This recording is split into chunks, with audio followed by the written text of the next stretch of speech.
naquelas que sonharam, que desejaram, que pensaram um mundo de igualdade, existe a maior e a mais importante inspiração para os importantes espaços que nós estamos constituindo nos dias atuais, no Brasil, no mundo contemporâneo e aqui no Rio Grande do Sul. Quando o governador Tarcísio Genro apresentou-se para o Rio Grande, Sandra, compondo o Rio Grande para o nosso povo, para o Brasil e para o mundo, ele colocou-se muitas tarefas diante do povo gaúcho. A tarefa de erguer economicamente o Estado, de colocá-lo nos mesmos patamares de crescimento e inclusão social que o Brasil já vivia com o presidente Lula e que expande essas possibilidades neste novo momento com a presidenta Dilma. Ele abraçou perspectivas de participação popular e democrática,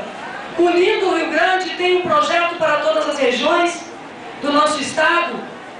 Ele fez um pronunciamento sobre a importância de recuperarmos o Estado do Rio Grande do Sul da sua estrutura pública para atender ao nosso Rio Grande. Mas eu não tenho nenhuma dúvida que a política, sendo composta por símbolos, o fato de termos um secretariado onde o governador teve uma especial atenção para a presença como protagonista das mulheres,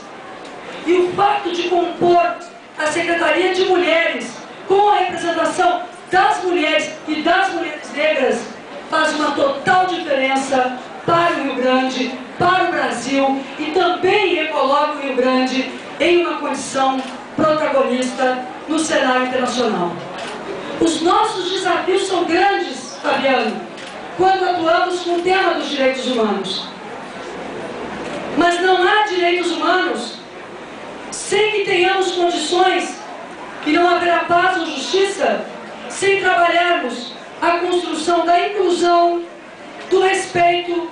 da diversidade, do respeito à diversidade, particularmente da diversidade de gênero.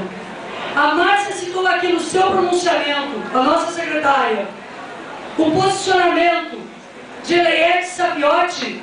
e eu quero recuperar do pensamento de Eleiete, que nos orienta, o quanto ela nos indica que o Brasil, na sua Constituição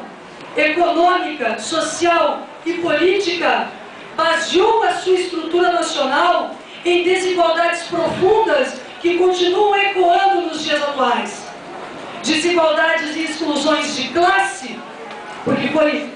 historicamente o Brasil dos ricos. Desigualdades étnicas,